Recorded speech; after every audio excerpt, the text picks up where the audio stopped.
संविधान को बचाना है, बाबा साहब को फिर से लाना है। इस बिरहा को आप लोग सुनिएगा। आप लोगों के डिमांड पे मैं ये बिरहा गाने जा रही हूँ। आखिरकार हम सब के लिए हमारे बाबा साहब B.R. अम्बेडकर जी ने क्या क्या किया है, आए दिन सुनने को मिल रहा है कि चौराहे पे लोग पुतला जलाया करते हैं। अरे मूर्ख इंसान, अब भी समय है, जाग जाओ। नहीं तो जो संविधान रचने से पहले जो तुम्हारी अवस्था थी, तुम्हारी स्थिति थी, तुम्हारे हाथ में कटोरा था, अछूत बन के रह गए थे, वो दिन फिर से आ ना जाए। अभी भी समय है, चेत लो। आइए आप लोगों को बिरहा के माध्यम से मैं बताने का काम करने चल रही हूँ। 4 लाइन भूमिका में कहना बा गुरुजी।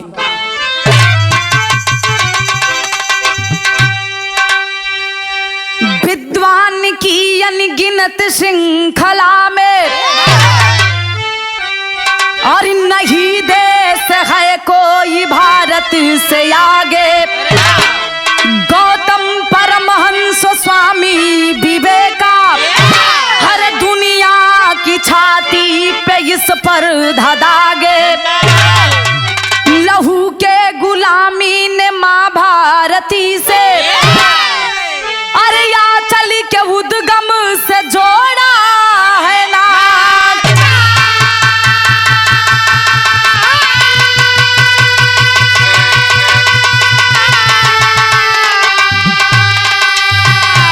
अरे आजाद भारत की आजाद माला ज्योति गयाई अम्बेडकर से नाता।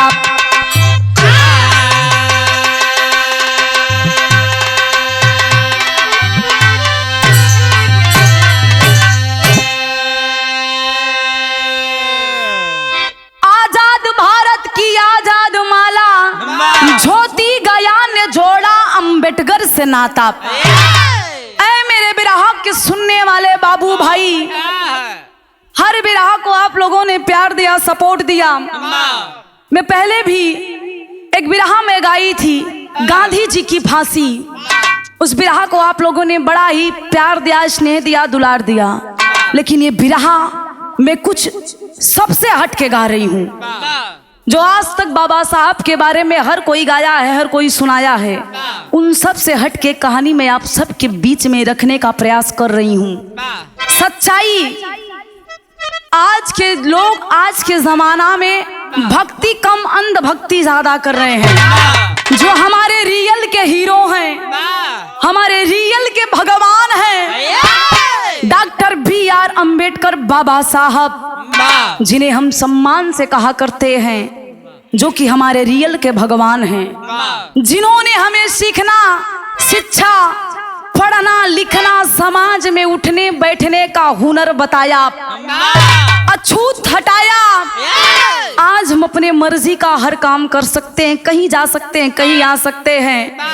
हम सक्षम हैं, हमें किसी का डर नहीं है, कुछ भी बोल सकते, अपने मर्जी का हम बात रख सकते हैं।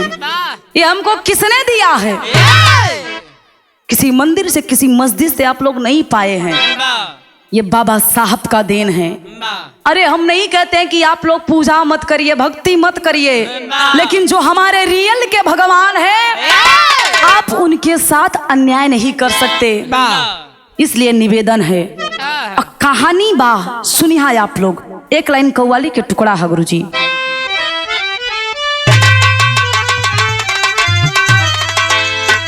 कि मैं नाज़हूस न हूँ, तू मेरा यह कराम करो। अरे जवानी नाम है मेरा, मुझे सलाम करो।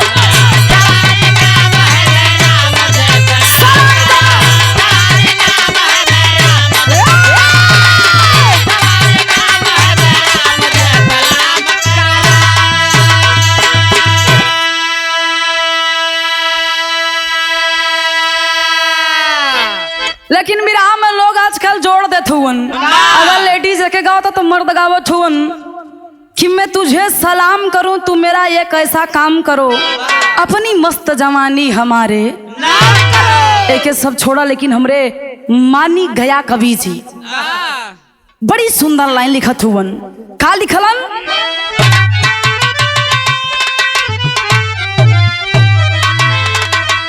अरे कभी के हृदय में, अरे कभी के हृदय में पैदा हुआ सवाल वही, अरे कभी के हृदय में अरे पैदा हुआ सवाल वही, अरे वतन के काम जो वाये वतन का लाल वही।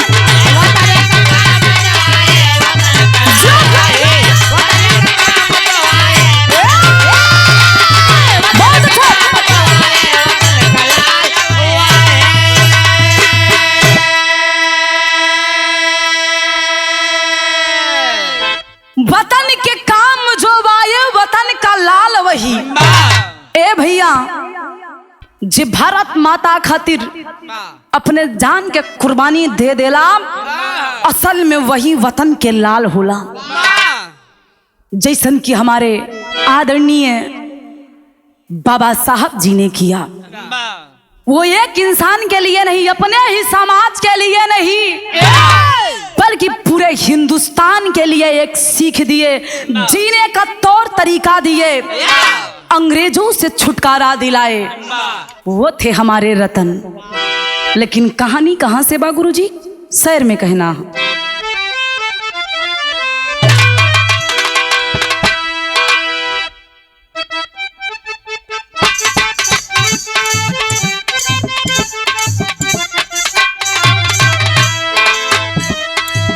अठारह सौ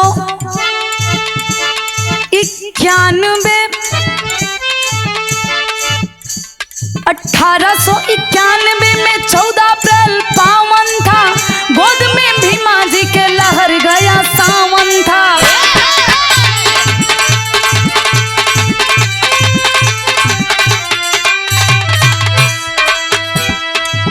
तेज चेहरे का देख तेज अनुमान किया, तेज चेहरे का देख तेज अनुमान किया, रोकेगा कौन दिवाकर आभाओ आन किया।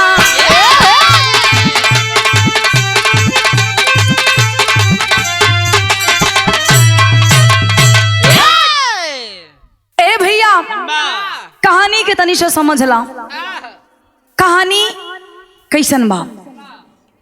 हम सब के आदरणीय डॉक्टर B.R. अम्बेडकर बाबा साहब का जन्म 14 अप्रैल सन 1891 में ग्राम महूनगर, जो कि अब मध्य प्रदेश में स्थित है। पिता का नाम बताया जाता है रामजी मालोजी सकपाल और माता का नाम भीमाबाई। रामजी सकपाल जी के 14वें यानी अंतिम रतन डॉक्टर B.R. अम्बेडकर बाबा साहब जी। बाबा साहब का जब जन्म होता है, उनके चेहरे पे एक तेज, एक अलग आभा नजर आती है। बाबू खुश बाड़न, बेटवा भइल बा, चेहरा पे एक अलग चमक। पिता राम जी बाबा साहब का चेहरा देखते हैं और सोचते हैं कि मेरे सब बेटों में ये सबसे अलग है। इसके तेज जो चेहरे पे नजर आ रहा है, जो आभा नजर आ रही है, इससे लगता है कि मेरा बेटा बड़ा होके बहुत कुछ करेगा। धीरे धीरे बाबा साहब बड़ भइलन।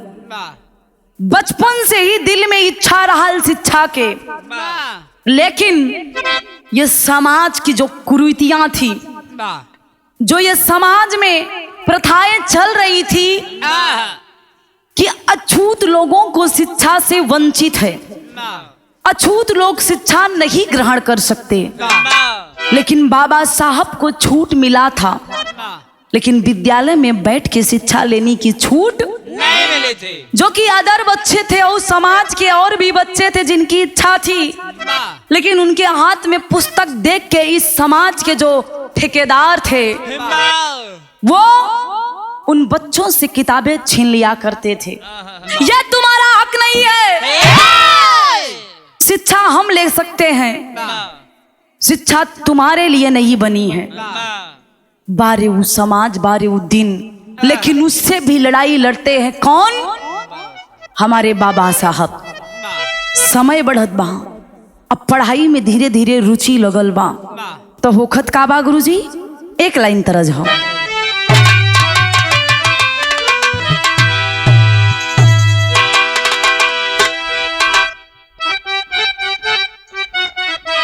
जियो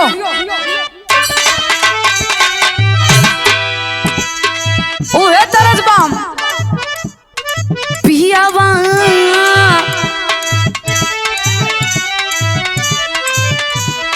पियावा मिलल बाला लमुनावा देखे के सपनावा ये ना नदी।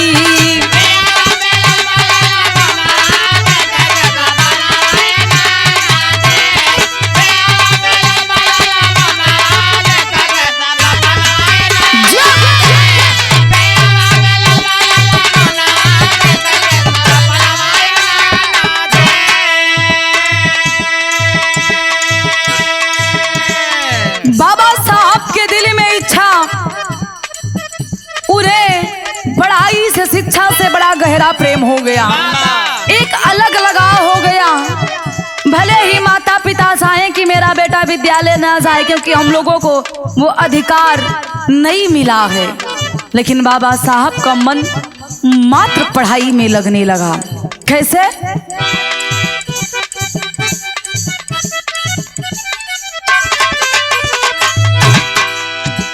भीमा जी के यात्रा के फुलावा पढ़ई सकुलावा में गईले।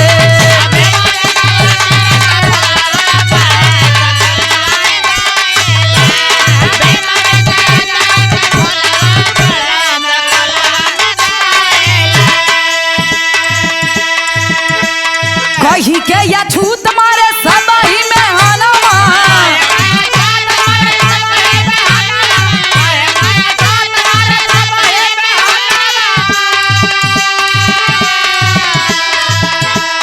कहिले पढ़ाई भले चाहे अपमनवा।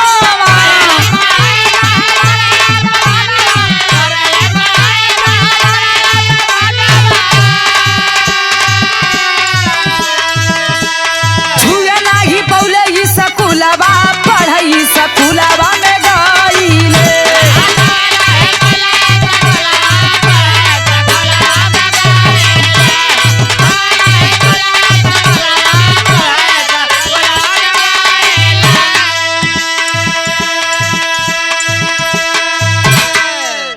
लेकिन सुनिएगा, आज के युवा पीढ़ी से मेरा निवेदन है, इस बिरहा को आप लोग सुनिएगा तो आप लोगों को एक सीख मिलेगी।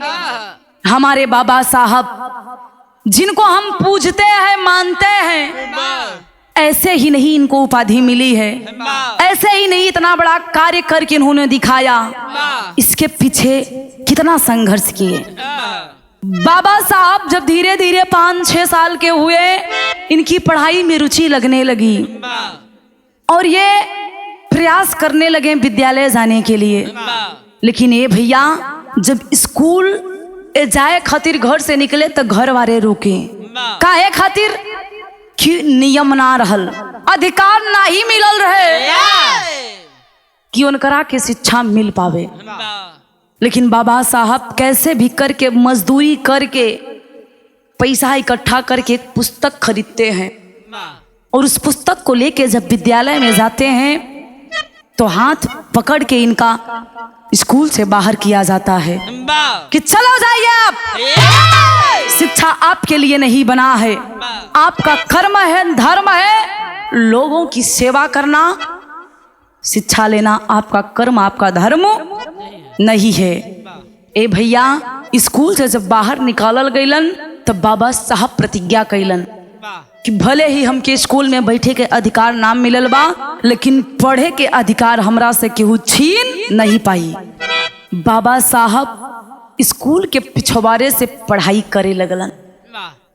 अब धीरे धीरे पढ़ाई करके बाबा साहब तमाम संघर्षों से लड़कर अच्छी डिग्री प्राप्त किए। अब पढ़ाई के साथ साथ ये जब पढ़ाई इनकी पूरी होती, इनको डिग्री मिलती है, प्रोफेसर बनते हैं, लंदन गए हैं पढ़ाई के लिए। जिस समय हमारे देश को अंग्रेजों ने अपने अधीन किया था, गुलामी के जंजीरों में हमारी भारत माता जकड़ी थी, उस समय महात्मा गांधी अंग्रेजों के खिलाफ क्रांति करने का निर्णय लिया। उस समय हिंदुस्तान 4 वर्णों में बटा था, ब्राह्मण, क्षत्रिय, वैश्य, शूद्र। इन चारों का 4 काम था। ब्राह्मण पूजनीय, क्षत्रिय इनका काम था युद्ध करना, राज करना, और वैश्य जिन्हें हम मुनीम कहते हैं, ये मुनीम नहीं, बनिया, ये लोग वैश्य में हमें, और शूद्र ये तीनों की सेवा करे वाला, जिसमें शूद्र में अहिर, गड़ेरिया, कुर्मी, केवट, चमार, फांसी, धरिकार, हेला, मुसहर, जितने 85 मूल निवासी हैं, ये सब लोग शूद्र में आमे। इनके ना ही अधिकार राल पढ़े के, न खाए के, लोगों के साथ में बैठकर खाने पीने का अधिकार नहीं था। पहले के जमाने में जब गांव में एक कुआं था, जिस कुएं के पास शूद्र का कोई व्यक्ति जाकर उस कुएं से पानी निकाल लेता था, उस कुएं को अछूत माना जाता था। कमर में झाड़ू और गले में एक मेटी जी की हाड़ी कहल जाला। सोचिए, वही में ये लोग थूके, अब पीछे से पूछते जाएं बाबूजी। वो थी हमारी स्थिति। सोचिए, ऐसी स्थिति में बाबा साहब ने वो कर दिखाया जिसका कोई अंदाजा नहीं लगा सकता। उस स्थिति को झेलते हुए बाबा साहब लंदन चले गए पढ़ने के लिए, प्रोफेसर बने हैं। और जब लंदन में जाते हैं, जिस समय हमारी भारत माता गुलामी के जंजीरों में जकड़ी हुई थी बाबूजी, चिल्ला रही थी और करा रही थी कि हमें इस जंजीर से मुक्त करिए, अंग्रेजों से मुक्ति दिलाइए। उस समय हमारे बापूजी महात्मा गांधी जी ने ये बीड़ा उठाया अंग्रेजों के खिलाफ। ए भैया, महात्मा गांधी जी ने तो बीड़ा उठा लिया, जंग छिड़ गई, बिगुल बज गया क्रांति का। लेकिन गांधी जी सोच रहे हैं मैं लड़ाई तो लड़ लूंगा, लेकिन एक प्रश्न उठता है। वो प्रश्न है क्या गुरुजी? एक लाइन तरज हो जियो।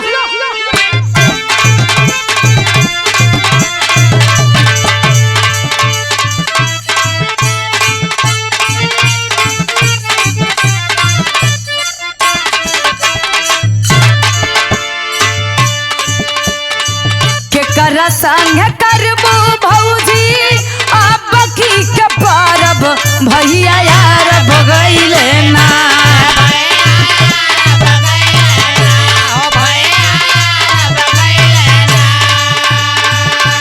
भैया यार भगैले ना, तसे जकर के करा साथे लड़बू, भैया यार भगैले ना।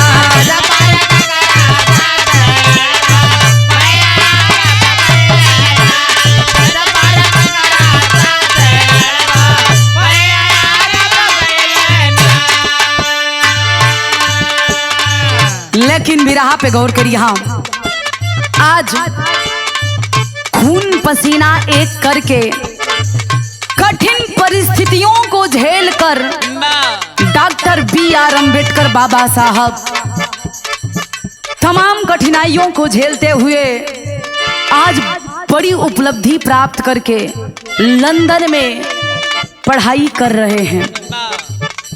और जब लंदन में गईलन तो वहाँ गांधी जी अंग्रेजों के खिलाफ जो आंदोलन किया, उसमें जरूरत थी किसकी?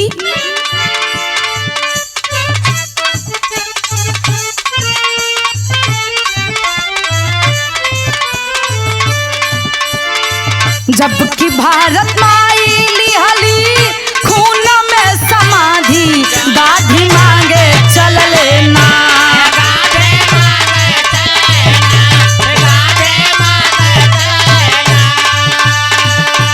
गाधी मांगे चल लेना, तगोरवन पाजी से आजादी, गाधी मांगे चल लेना।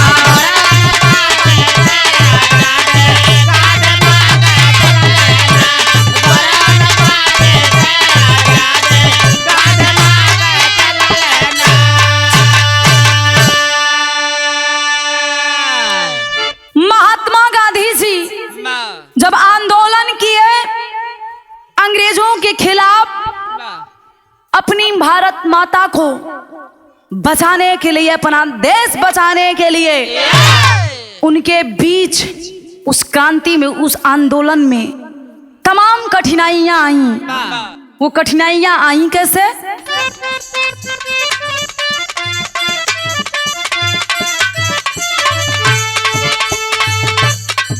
उधम मचहुले जब वीर क्रांति करिया,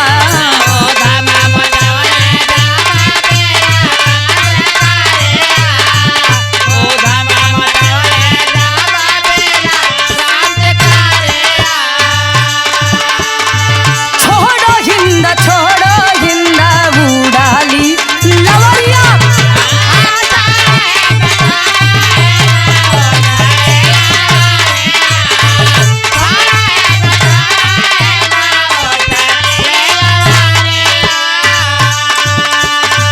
जिंदगी जवानी नामा देशवा के लिख दी, गाधी चली भइले ना।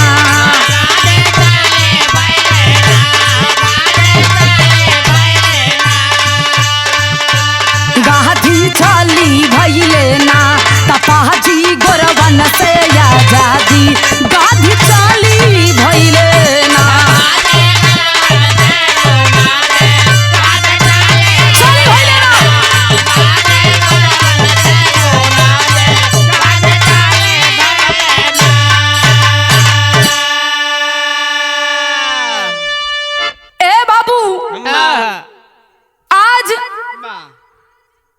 महात्मा गांधी जी के आंदोलन में जितने भी नौजवान वीर शामिल हुए थे, अंग्रेजों के खिलाफ नारा लगा दिए, मरो और मारो, छोड़ो हिंद छोड़ो। एक अलग क्रांति जगल बा, सबके दिलो दिमाग में एक ही खून सवार बा, अंग्रेजन के मार के भगावल जाई। हमनी के देश में आके हमरा पे राज करत हुवन, इन सालों को मार के भगा दिया जाए। आज नहीं, आज के आने वाली पीढ़ियां भी इनकी रूह कांपेंगी हमारे हिंदुस्तान में कदम रखने से पहले।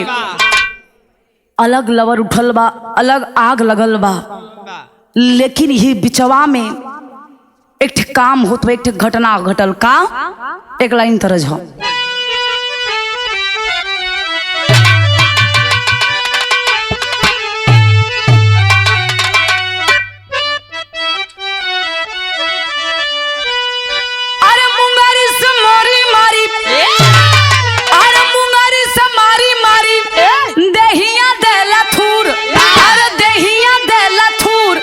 जहिया मारला त माछरी खियावेला जरूर।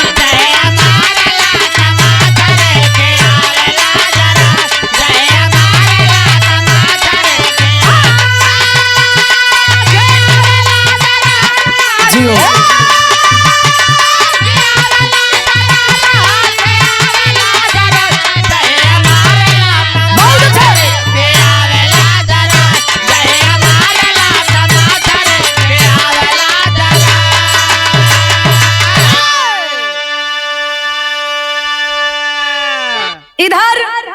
अंग्रेजों से आंदोलन हुआ। जब अंग्रेज समझ गए कि हिंदुस्तान का बच्चा बच्चा भी खून का प्यासा है, वो लोग समझ गए कि अब हम हिंदुस्तान में बहुत दिन तक नहीं रह पाएंगे। महात्मा गांधी जी के सामने आते हैं अंग्रेज और एक शर्त रख देते हैं, ठीक है मैं आपके हिंदुस्तान को छोड़ दूंगा। अंग्रेज महात्मा गांधी के सामने शर्त रखते हैं कि आपने ही क्रांति का बिगुल बजाया है, आंदोलन किया है, मैं आपको ही लीडर मानता हूँ, तो आपके सामने मेरी एक शर्त है। शर्त रखलन का भैया, अरे धन के गांधी वीर ना, अरे धन के गांधी वीर ना, देखाला वो छोर, अरे देखाला वो छोर कि तोहरे हाथ बाटे बाबा जी आजादिया के डोर।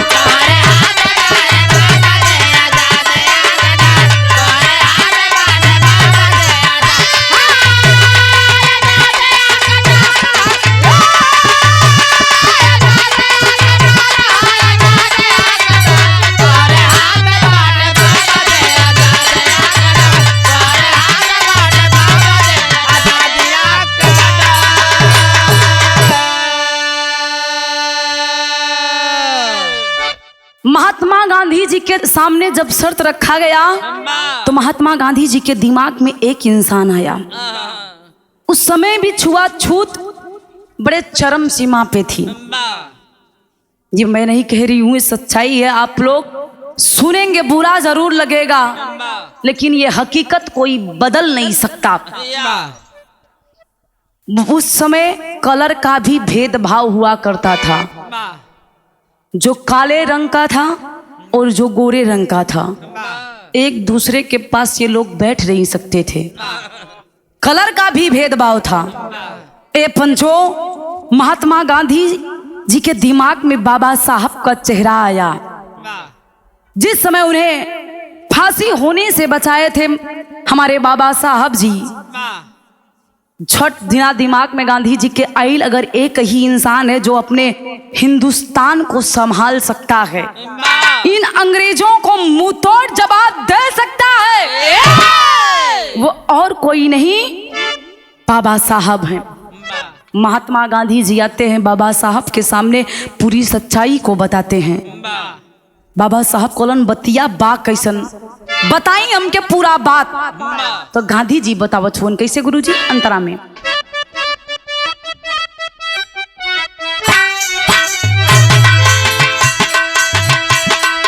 कहर माता देहरा 24 घंटा के समाइया,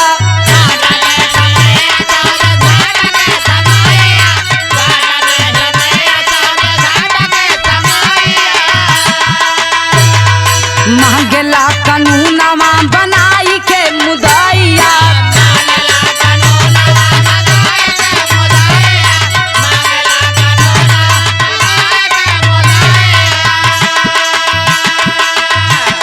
अरे दसवा पे आइल बाप समैया कठोर, तोहरे हाथ बाट बाबा जी आजादिया के डोर।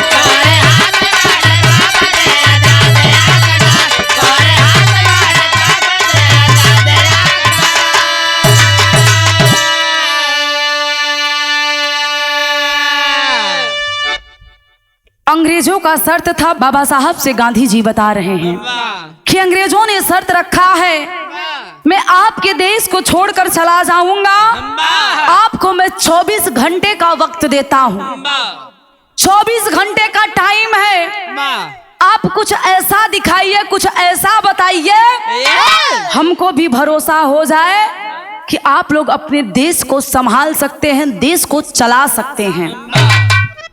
बाबा साहब के सामने महात्मा गांधी जी कहते हैं कि आप इतने शिक्षित हैं, इतने पढ़े लिखे हैं, अब आपके हाथ में आजादी का डोर है, हमने तो आंदोलन कर दिया, क्रांति का बिगुल बजा दिया, अंग्रेज देश छोड़कर जाने के लिए तैयार है, मात्र 24 घंटे का वक्त है, बाबा साहब कुछ ऐसा करिए कि ये लोग हमारे देश को छोड़कर चले जाएं।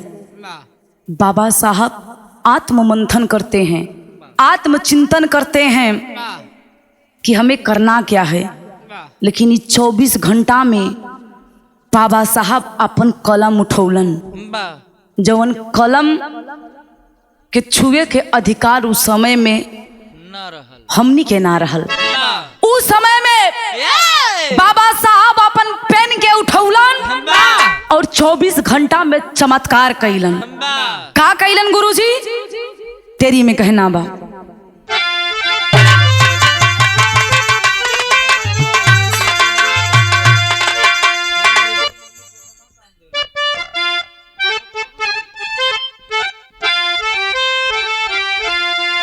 अरे अंगनवा भारत माता के खिलल, अरे राम अंगनवा भारत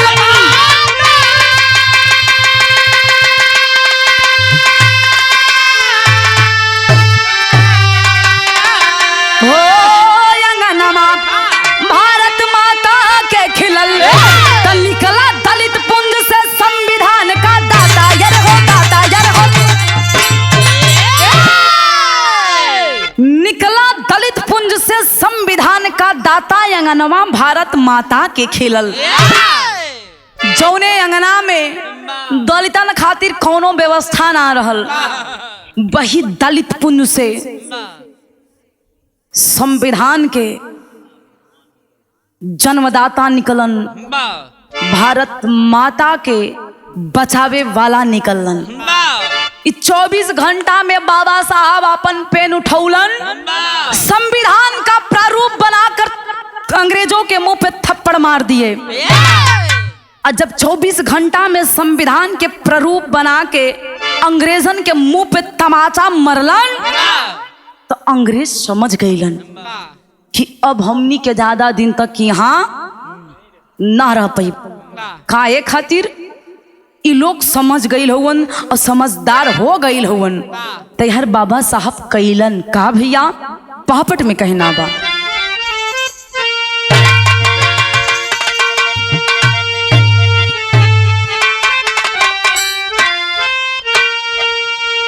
अरे भीमराव अंबेडकर कलम संभाले साले अंग्रेजों। अरे भीमराव अंबेडकर कलम संभाले साले अंग्रेजों, तब भेज के छोड़ब लंदन के हवाले साले अंग्रेजों।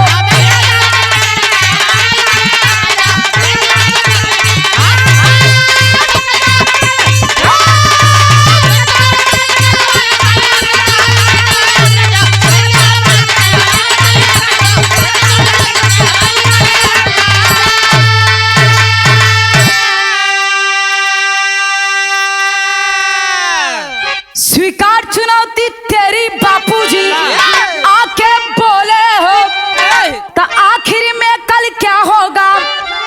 पौवा के धरती डोले हो। अरे गजब निराला संविधान लिख डाले साले अंग्रेजों, तो पढ़ के पुस्तिका हुए कमीने काले साले अंग्रेजों।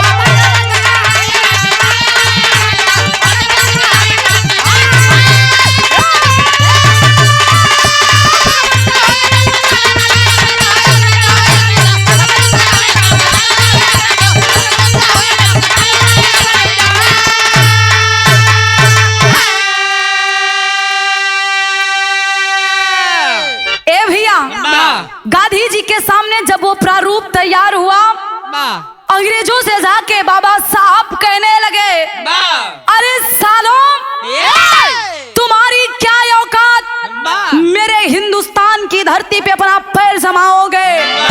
अरे मैं अकेला हूँ, लेकिन हमारे वंश में हमारे हिंदुस्तान का अगर एक बच्चा अपने आप पे आ जाए, तुम्हारे बस की बात नहीं कि हमारे हिंदुस्तान में खड़े हो पाओ। ए भैया, आज बाबा साहब बापूजी के जब चुनौती के स्वीकार कैलन, बापूजी कलन के अगर प्रस्ताव इ लोग रखले हुवन, तब पूरा करही के बा। बाबा साहब संविधान लिखे चालू कैलन। कितना दिन में लिखलन, कैसे लिखलन? आल्हा के भाव में कहना बा।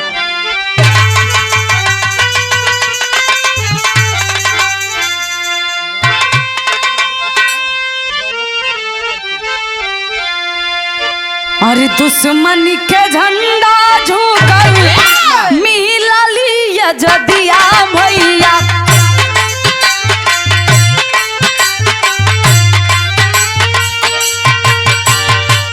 धन्य बाबा साहब धन्य देशवा।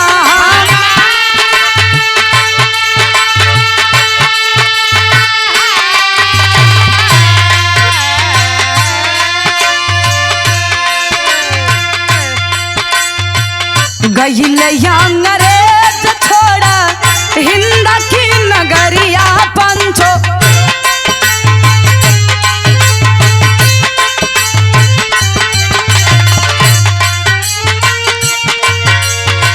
आजादी दिलवले हो या छूट के दूल्हा।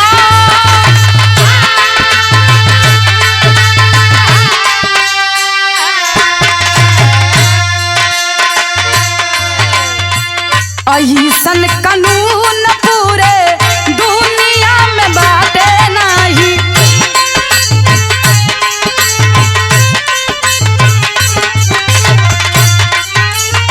लेकिन राजनेता मन से देश वाला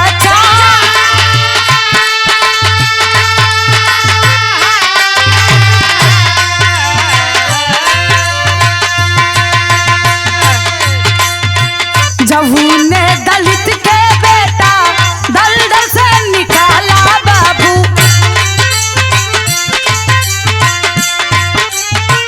वही रे दलितावन के घर ना दुआ।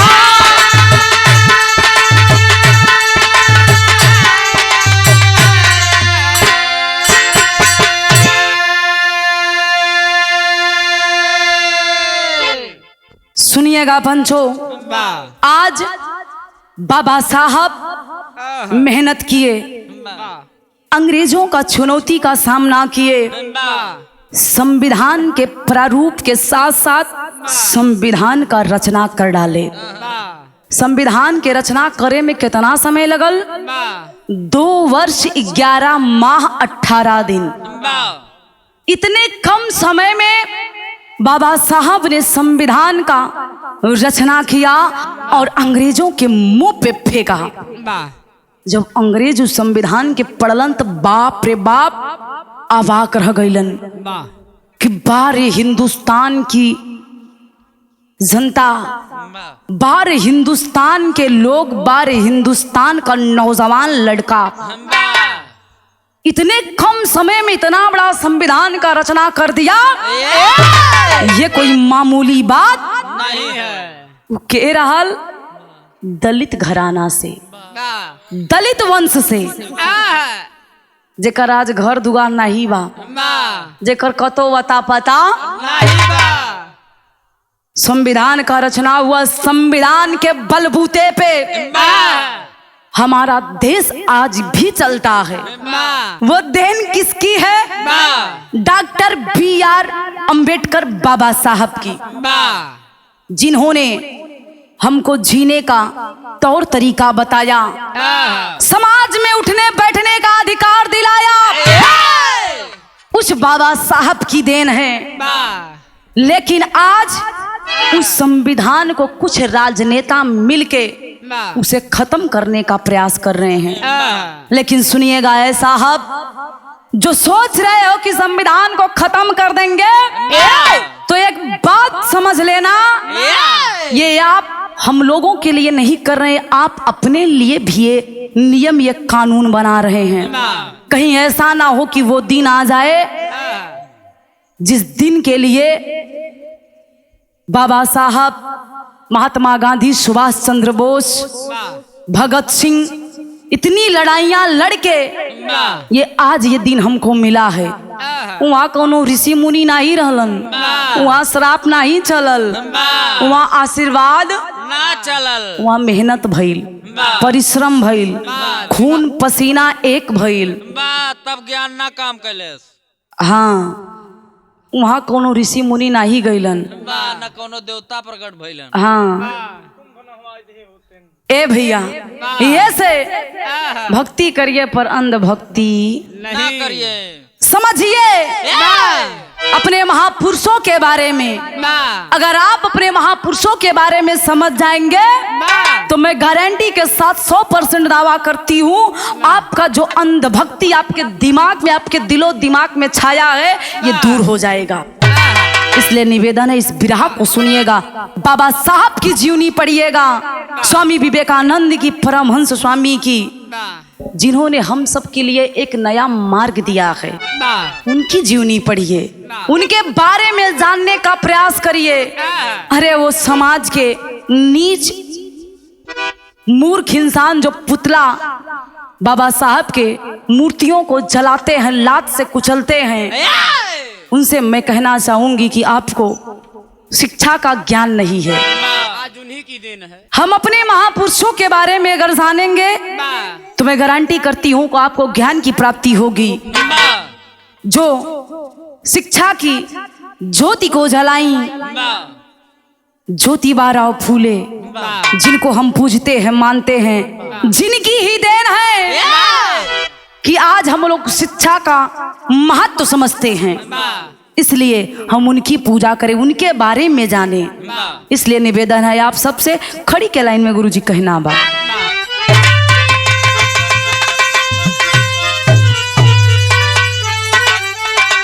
अरे लोकतंत्र के मूरत संविधान में रही, अरे लोकतंत्र के मूरत संविधान में रही, तब बाबा साहब के निशानी संविधान में रही।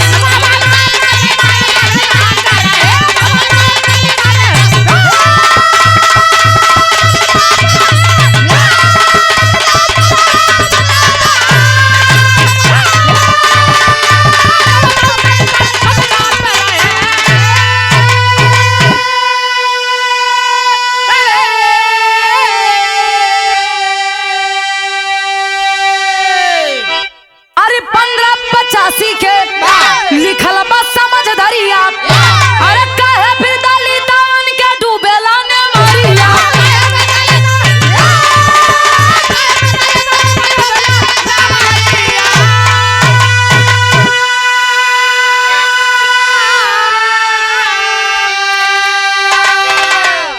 अरे कबले छुआछूत पहचान में रही, तब बाबा साहब के निशानी संविधान में रही।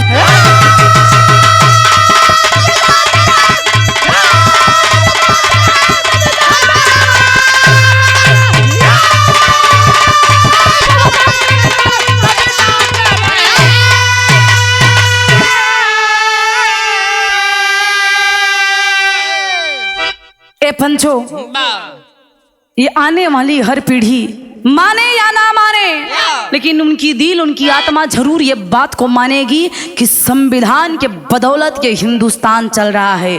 इस संविधान की सराहना अपने यहाँ नहीं, अपने हिंदुस्तान के लोग ही नहीं, बल्कि विदेशों में भी बाबा साहब का सम्मान हुआ करता है। इसलिए निवेदन है आप सभी से कि संविधान को जानिए, बाबा साहब को पहचानिए और उनकी योगदान को आप लोग व्यर्थ मत जाने दीजिए। इसलिए निवेदन है क्या गुरुजी, जमन भी जरूरत संविधान में नवाजा, हर सोने के चिड़ैया फिर से देसावा बगावा।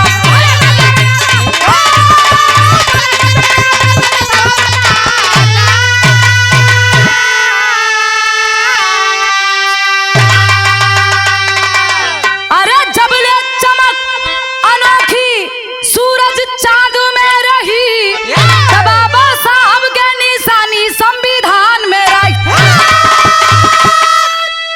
ए भैया, ये से जितने भी हमारे मूल निवासी 85 के लोग हैं, कम से कम ये लोग तो जाने, ये लोग जागरूक हो, अपने हक और अधिकार को मांगे। हमारे बाबा साहब कोई ऐसे वैसे व्यक्ति नहीं थे, विश्व के 6वें नंबर के विद्वान कहे जाते हैं और हमारे हिंदुस्तान के प्रथम विद्वान ना कोई है ना कोई होगा उनके बाद। इसलिए वो पूजनीय है, पूजनीय रहेंगे।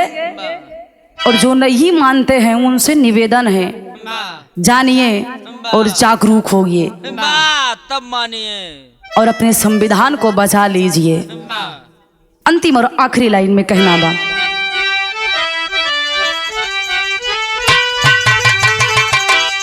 गुरु बिहारी गुरु गणेश गुरु रामलाल मुरबा का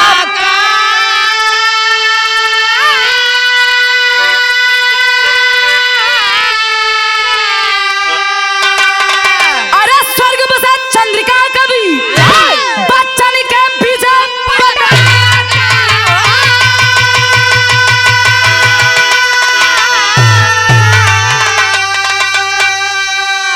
अंगनवा भारत माता के खिलाफ, अरे अंगनवा भारत माता के खिलाफ त गया कभी बिरहा से जोड़े नाता। अंगनवा भारत माता के